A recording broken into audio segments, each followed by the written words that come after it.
joins us. Welcome, Nilima. Welcome, Denitsa.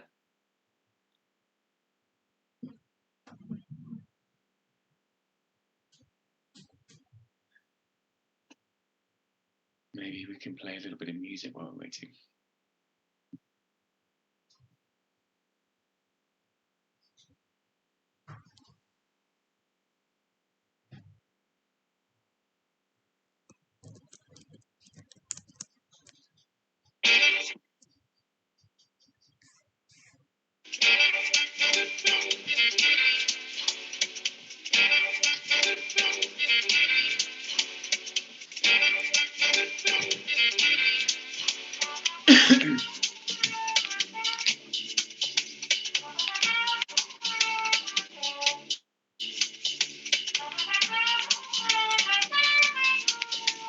This meeting is being recorded.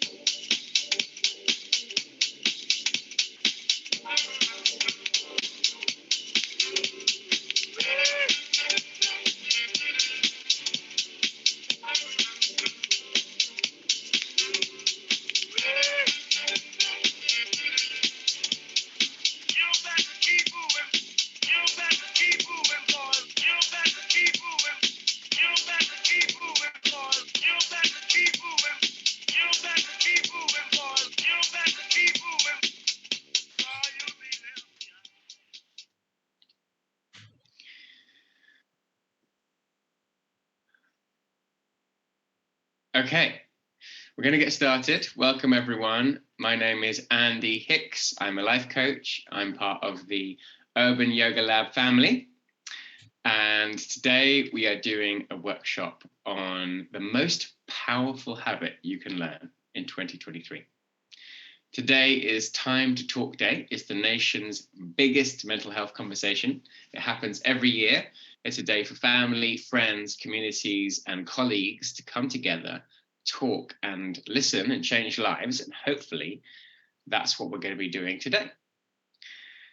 I am a life coach and I help people with all kinds of different issues. It could be anxiety, depression, stress, feeling overwhelmed, not being able to sleep, not being able to get a promotion, just struggling at work generally, relationships. But I feel what I observe in my experience is that everyone's problem has got the same root. It is a lack of self-kindness or an excess of self-criticism, basically not feeling good enough. And the antidote, therefore, is the same. It is more self-compassion. So that's why I've called today's session the most powerful habit you can learn in 2023. It's because I feel that basically whatever your issue is, being more self-compassionate will help you massively.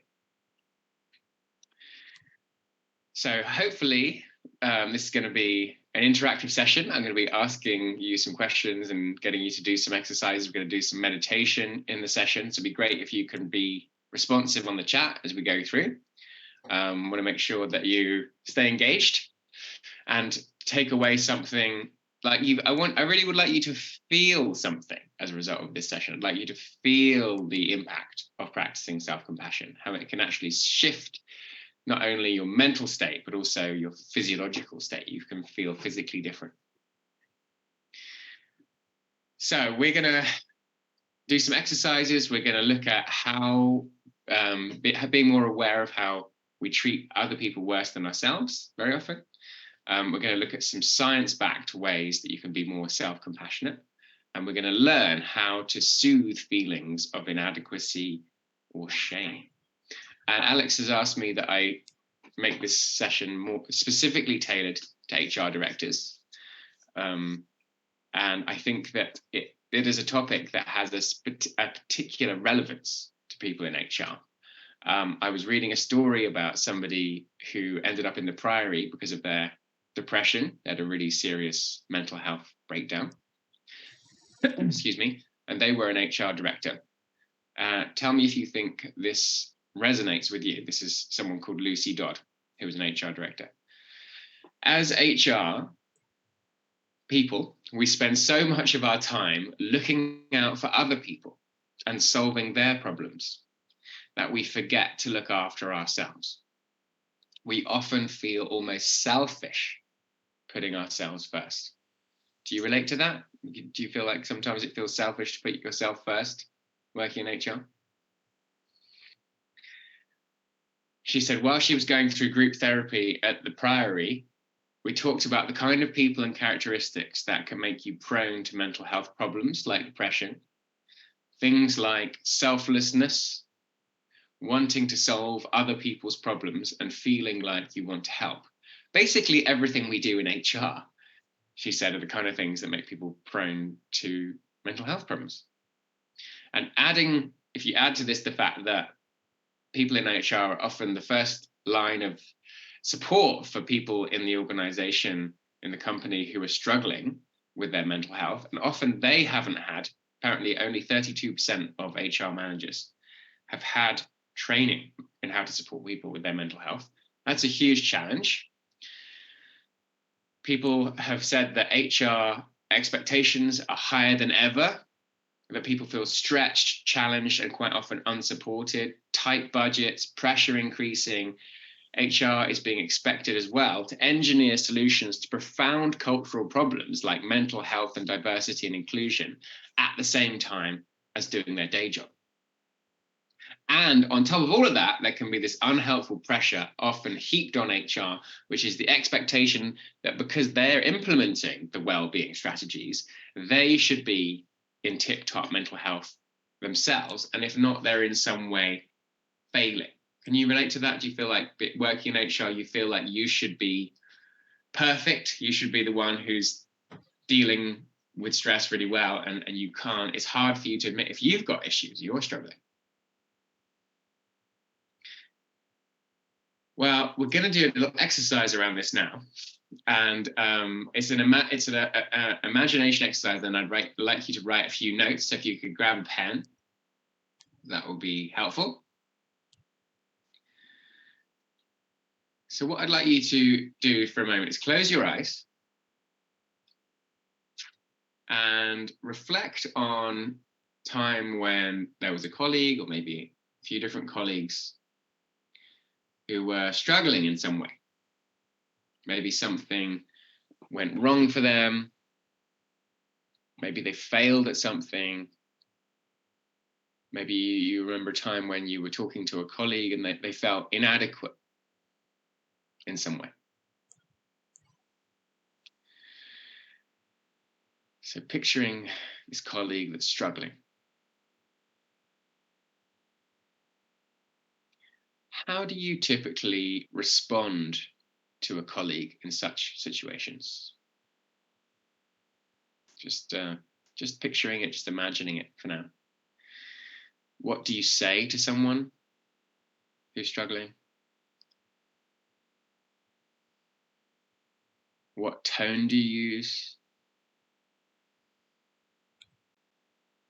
How is your posture?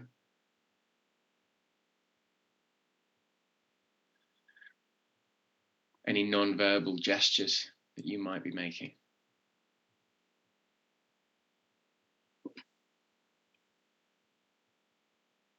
Okay, so now I'd like to open your eyes again and make a few notes about that. So say you have this colleague that's struggling, how do you respond? What kinds of things might you say or do or feel in response to that? It's going to give you a minute or so.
Now I'd like you to close your eyes again.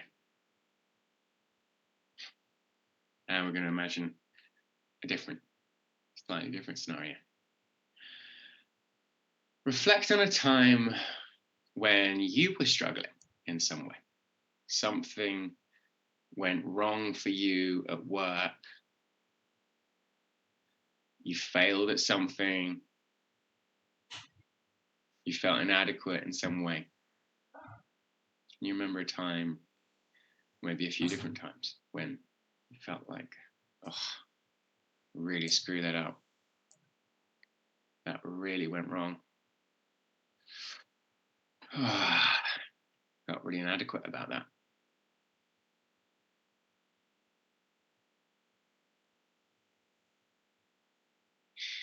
How do you typically respond to yourself in such situations?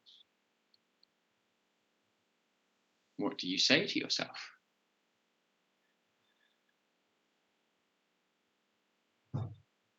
What tone do you use? What is your posture?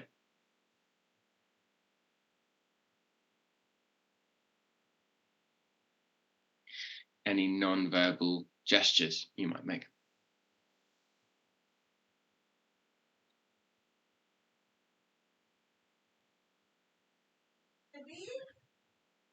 Okay, so opening the eyes again and just taking a moment to write some notes on that one. So maybe it's the same, maybe it's different as how you would respond to a colleague. Making some notes on how do you respond to yourself when you feel inadequate or you feel you failed at something. What kind of things might you say to yourself? What tone might you use? Posture or non-verbal gestures.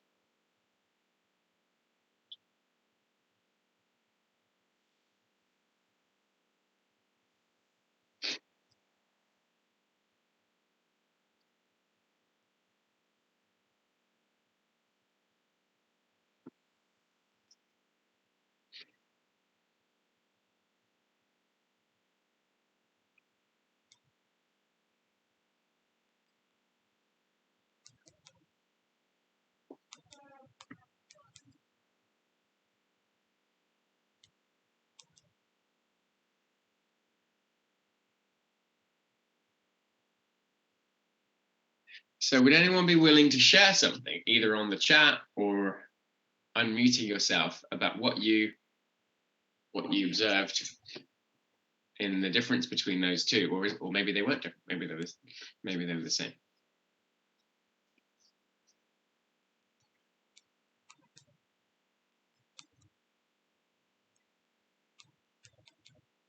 Denitsa.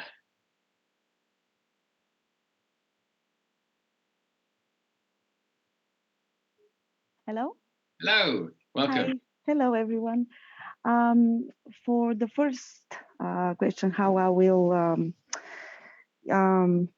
help a colleague in certain situation, I wrote that I will try to comfort them first. Maybe with a nice calming voice, relaxing voice, ask them how they're feeling. And try to listen to someone's problems. It's very important, and what they want to say. And I will just try to support them any way possible. Yeah. Wonderful, lovely. And is that what you would do for yourself as well? I'm trying to stay more positive in my life and look at different situations and a different perspectives in a different way. But definitely this year, I'm trying to sell to myself more, not to give up, just to keep going and try to stay positive. Definitely. Right. Positive thinking, positive mind. Definitely. I think on this situation about myself, I will try to ask myself, where is the problem? How I can solve this? What I can do more? Or try to see also on the other point of view. But try to support myself more, maybe think about myself more. Yeah. Okay, so the way you deal with a colleague is you'd listen, try and find out how they are, you'd be encouraging, supportive, and actually sounds like you'd be quite similarly supportive to yourself if you if something went wrong for you, if you were struggling, you wouldn't behave too differently between the two scenarios? Is that Yes, I think so. Yeah. It sounds like you're already very self-compassionate, so that's great. I hope so. I hope so. Let's see what Blaine's saying on the chat. With others, I would listen, talk in a softer voice, reassuring, offer a drink, sit down, ask questions, empathetic. Myself, stood, look internally, question myself, be assertive and more aggressive, more anger within, a tendency to just sort it out when I fail. Right, yeah, so I've been practicing self-compassion meditations and exercise for a while, so I feel like I'm more like Denitsa is. Am I saying it right, Denitsa? Yeah, I'm more like Denitsa is now. But certainly, before I started learning about self-compassion, I was massively more like Blaine, really angry with myself when I make a mistake, feel frustrated. Oh, for goodness sake, just sort it out. And what's wrong with you? There's none of this. And I'd like to think that I am compassionate and empathetic with others. If other people are struggling, yeah, let's sit down, let's talk about it, give them empathy, give them encouragement, softer tone, a gentle, a kind, a warm tone of voice. And then with myself, much more kind of aggressive, for God's sake. And it's, yeah, so, and I think that's the case for a lot of people, that we don't treat others as kindly as we treat ourselves. We don't show as much compassion and kindness and empathy. And I think what we can maybe subconsciously assume is that in order to improve as people, in order to become more successful, to be fitter, to get us to lose weight, go to the gym more, work harder, get the promotion, we need to criticize ourselves. We need these kind of attack dogs to almost scare us, to frighten us into doing the right thing, into putting more effort in to doing better. This is the inner critic's approach, to criticize the self into improving. And you can kind of see the logic of it. Maybe you can imagine like a tough school mistress or a really kind of tough gym instructor saying, come on, you need to do better. But there's been a lot of research done in this area by two particular specialists in self-compassion. One is called Kristin Neff, Dr. Kristin Neff, and one is called Dr. Christopher Germer. And what they have found through their research is that the inner critic is not very good at helping us improve. That more self-critical people are less likely to do well, whether that's in sport, in music, in business, and that people who are more self-compassionate, who have a kinder, warmer, more encouraging inner voice, who are more able to self-soothe, they perform better. And they've found that across all kinds of different areas. So that's one thing, is that's where we want to get to. But the other thing is that it's not just like it's not fixed. It's something you can learn. Self-compassion is a skill or a habit that you can learn.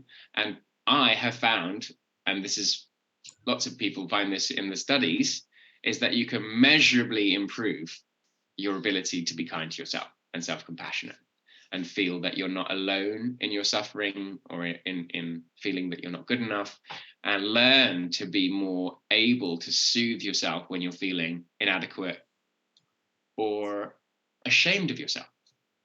So we're going to do an exercise around that now, just to see how does that actually work in practice. What does that involve?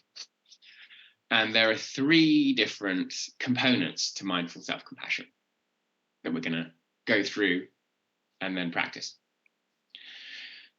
So the first part is mindfulness.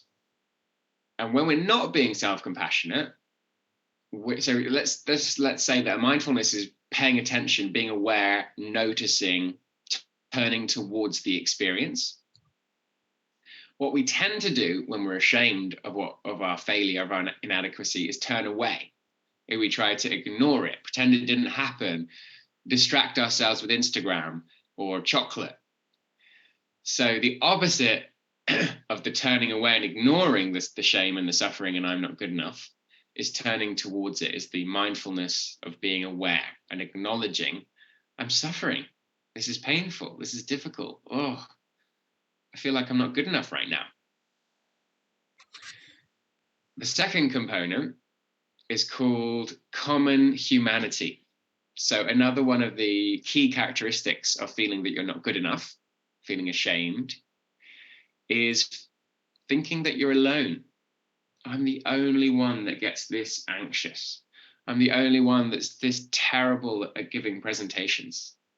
I'm the only one who is so flawed and so terrible at relationships. And that's never true. You're never the only one. It's always a kind of myth, a fantasy in our own minds that we're alone in our suffering. But it makes us feel so much worse when we're imagining that we are alone in it. So the common humanity is reminding ourselves everybody suffers, everybody makes mistakes, everybody fails, everybody feels sad, worried, angry. This is part of being human. The third component is self-soothing. So what we tend to do by default when we're not being self-compassionate is the opposite. We're sort of almost literally beating ourselves up. I'm such an idiot. I'm such a terrible person. I can't believe I'm such a screw up. Using aggressive words towards ourselves, and sometimes feeling physically uncomfortable because maybe we are tensing, clenching our hands, screwing up our face, making ourselves feel actually quite physically uncomfortable because we're so angry with ourselves for being such a failure. So the opposite, the antidote to that, involves both physical and verbal soothing. So just as babies, we all know babies need to be soothed. We all know babies need to be rocked and told, that they're loved. We still need that when we're adults. We need to be soothed. We need to know how to soothe ourselves. So one way you can do that is through self-touch. And it's quite nice to experiment with where feels the most soothing to you. So say you're like, oh, I'm so just feeling really angry and upset right now. Okay, I need to soothe myself. Does it feel nice to touch your face? Experiment. How does it feel if I just put my hands on my face? Does that feel soothing? Does it feel nice to give yourself a hug? Experiment with it now. Does it feel nice to put your arms around yourself? Literally give yourself a hug. Some people feel soothed by putting their hands on their chest or on their belly. And taking a moment to really feel the physical connection. Maybe you can feel the warmth of your hands, the weight of the hands. So you're literally physically soothing yourself. And then we're going to add to that verbally soothing yourself with, and you can use any words, but the words that people often find very helpful are, may I accept myself? May I be kind to myself? May I live with ease? All right, Denitsa, well, thanks for joining. I'm glad you could come for some of it. So we're going to have a go at that now, going through the 3 different stages. And I'd like you to choose a scenario, choose a situation to connect to where you have been beating yourself up or feeling like a failure, feeling not good enough. So maybe there's something that happened at work where you got some negative feedback. Maybe you didn't even get any feedback. You just thought, oh, that wasn't good enough. I really messed that up.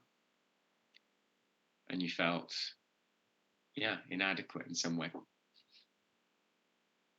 And we're going to go through this together as like a 10 or 12-minute meditation where we connect to the experience, we feel the feelings around it, and then we meet those feelings, we greet those feelings with self-compassion, and then see how that feels. Does that transform the experience in any way?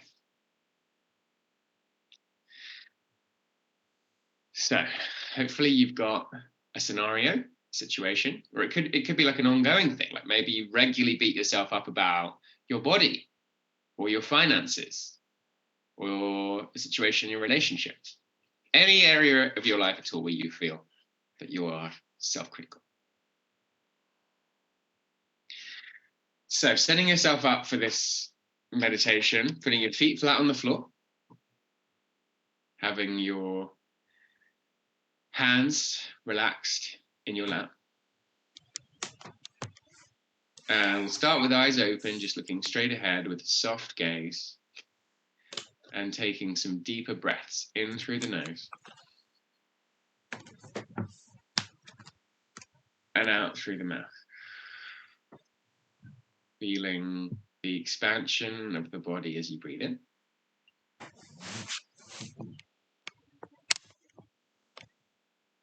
Feeling everything soften as you breathe out. So already as we slow the breath down, we are activating the parasympathetic nervous system.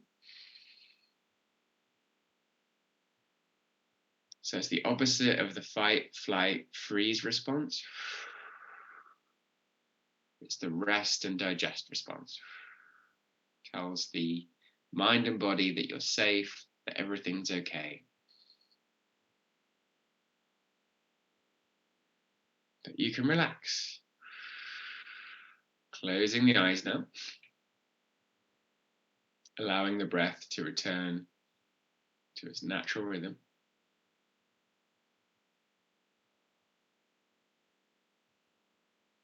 Feeling the weight of the body sinking down.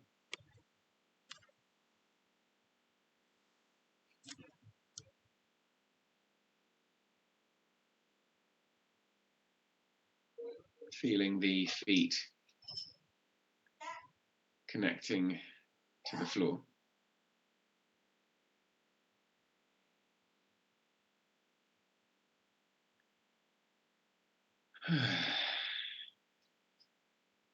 Softening the forehead.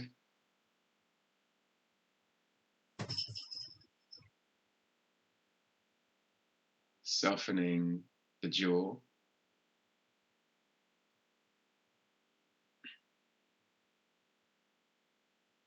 Allowing a slight smile and seeing if that changes anything in the mind or the body.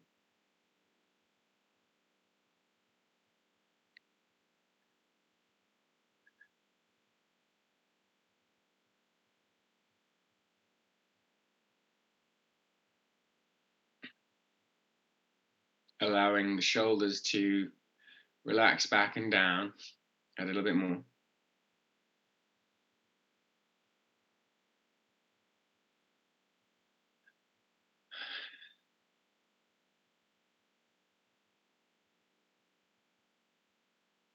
Breathing into a softening belly.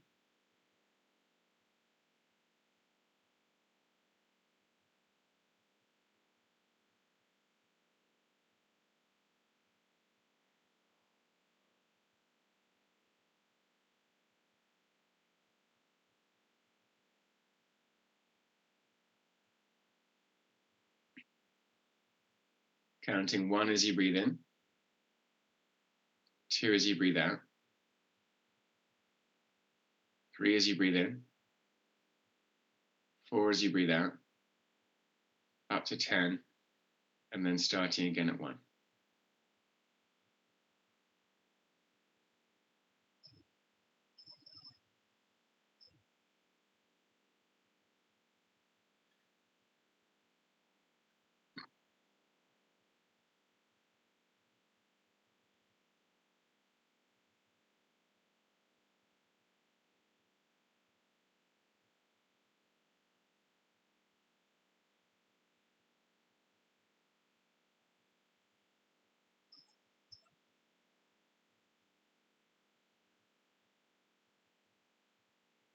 And now connecting to this scenario, this aspect of yourself where you have been feeling inadequate or self-critical.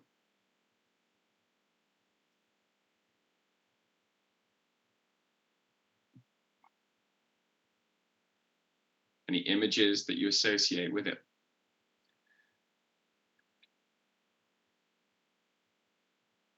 Memories. And noticing if there's any tension that arises in the body. Is there tension in the belly area, maybe, or the chest, hands, throat, face?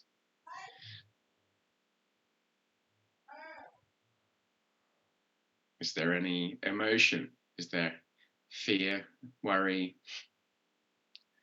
Is there sadness, despair? Is there anger or frustration?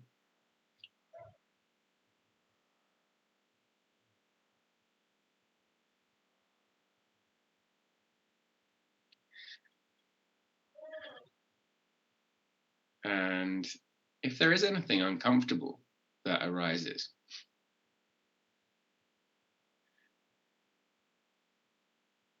then acknowledging with mindfulness, this is suffering. Turning towards the difficulty. This is difficult.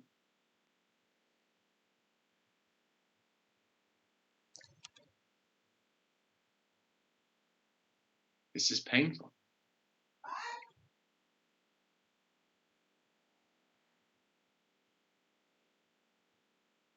That's enough for the first stage of mindful self-compassion, just acknowledging that the suffering is suffering, not ignoring it.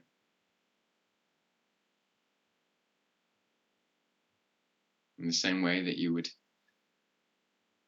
acknowledge to a friend that they really are struggling and suffering. Validate their feelings.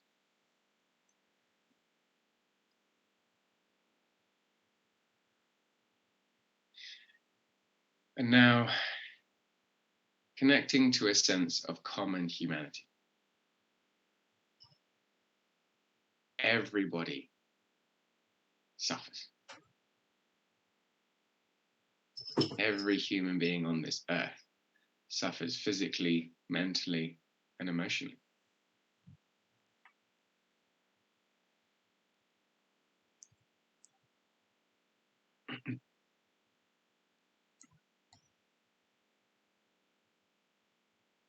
Everybody experiences feeling not good enough, failure, feeling inadequate, feeling shame.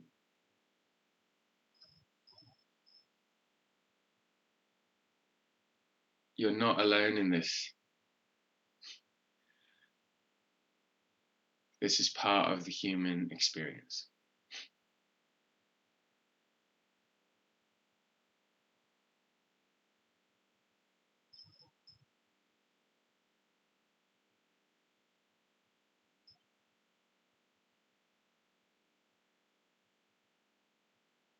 So this is the second part of mindful self-compassion, reminding yourself you're not alone in your suffering. You're actually connected through your suffering to the whole of humanity.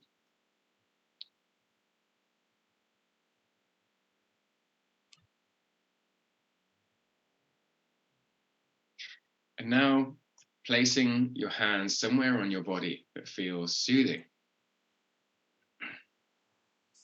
Maybe on your belly, your chest, your face. It could be just gently rubbing your hands together. And taking a moment to really feel that physical self-connection. Noticing if your hands feel warm against your skin.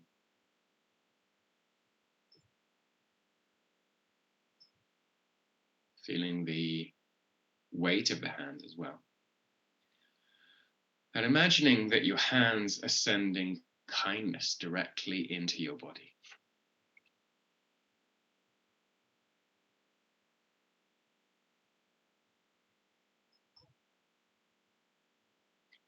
So that's the element of soothing touch. And now we're going to add to that soothing words, kind words. Seeing how it feels if you say to yourself, may I begin to learn to accept myself. May I begin to learn to accept myself. All my mistakes, failures, inadequacies, difficult emotions and thoughts, may I begin to learn to accept all of it.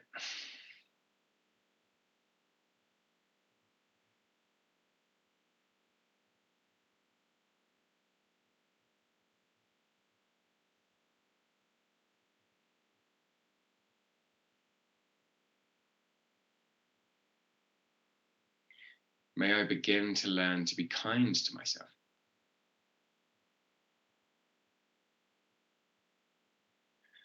May I begin to learn to be kind to myself.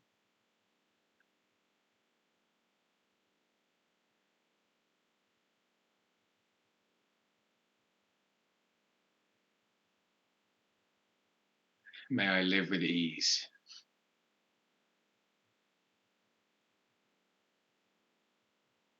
May I live with ease. I'm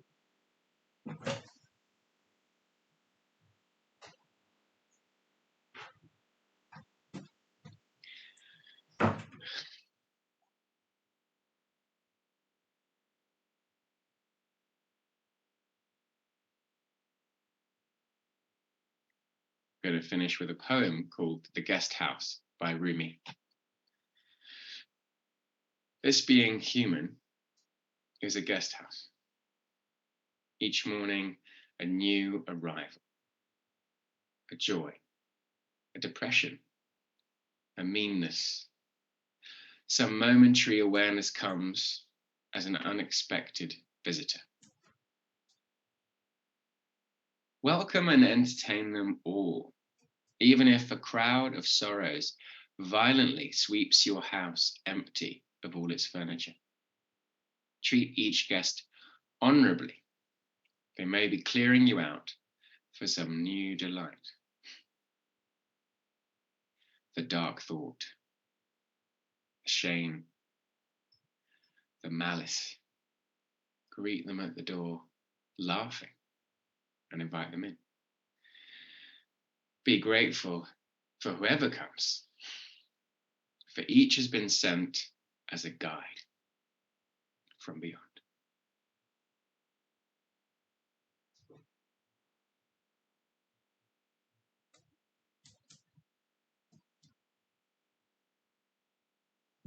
Bringing the attention back now to the contact with the chair and the feet on the floor. Noticing sounds. Slowly opening the eyes.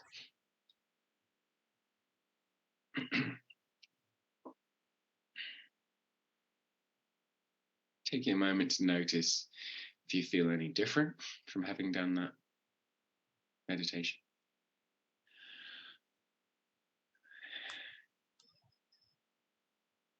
And we've just got a few minutes left, but I'd love to hear if anyone would be willing to share on the chat or through unmuting what that experience was like. What did you feel when you tried to connect with the experience of feeling not good enough in some way? Did you feel it physically? Did you feel emotion coming up? And did anything change? Did you feel that the different components of the mindful self-compassion were soothing in any way? Did you feel soothed? Did you feel calmer, more relaxed, or not? And he said, I felt lighter in my body. Great.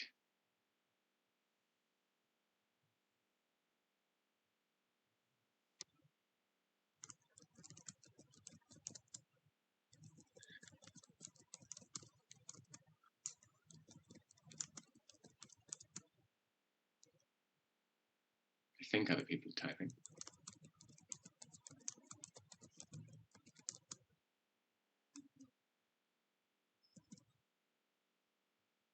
I felt emotional at first and then began to feel lighter. Great. I felt more relaxed in my shoulders. In the beginning, I felt sadness in my stomach. Okay. And then you felt lighter in your body after that.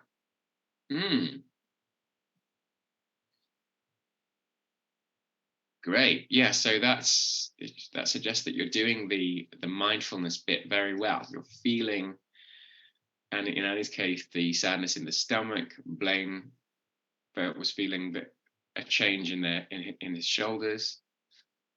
So it's connecting to the physiological experience of this emotion, which often, as I said, we try to ignore. And then observing how through the different components, sometimes just acknowledging that it's suffering. I do this with clients and they say just acknowledging that the suffering is suffering. I already feel better. I already feel some relaxation happening in my body because I'm acknowledging it. And then feeling that they're not alone in it. Often people are like, thank God, it's not just me. And then this physical and verbal soothing, people often feel really, really relaxed and like they take a big sigh from doing this. So I hope that you've all had a bit of an experience of how mindful self-compassion can really help to transform the experience of what is effectively shame. Feeling that you're not good enough is shame. It is a practice though, so it's something that you have to keep doing if you want to get better at it. And the studies by Dr. Kristin Neff show that when people do it regularly over her 8-week course, that they have a measurable shift in how self-compassionate they are, and that helps them with everything else in their life. And something that I also wanted to point out is that I feel like almost everything we do, you could say, comes from feeling not good enough. You could say that everything we do around diet and fitness is because we don't feel that our body's good enough. Everything we do around work and busyness and trying to get more things done, we don't feel good enough in terms of our productivity. Maybe even like contacting your friends. Sometimes I feel like I'm not a good enough friend, so I have to like make more effort and text them and call them more, and I'm feeling inadequate and guilty that I'm not being a good enough friend. Like every area of your life you can look at and think, wow, maybe that behavior that I'm doing is coming from my sense of I'm not good enough. And doing this self-compassion can take some of that pressure off us to feel like, actually, I'm doing okay. I don't need to be so self-critical. I don't need to keep telling myself, need to do better, need to do more. I shouldn't be feeling like this, should be more productive, should be sleeping more, should be exercising more, should be working harder. It's just endless. So how do you take this forward? Well, I've got a recording of this meditation on the app Insight Timer, which we can send you a link to afterwards. I can also do weekly meditations with your team. I can come and guide meditations as a way to keep up the practice. It's one good way to make it a habit. And also, I've got a course called Life Hacks for Leaders. And a part of the life hacks is around self-compassion, but it's also around how to be a more self-aware, empathic, powerful leader through simple life hacks, some of them based in mindfulness, but also all sorts of different techniques that will help people to be a better leader, a better manager. So if you're interested in that, get in contact with Alex. But that's all for now. So thank you so much for joining. I hope you feel more relaxed than when you joined the session. If you want to unmute and say goodbye, it'd be great to hear your voice. Otherwise, have a wonderful rest of the day. You're welcome, Blaine.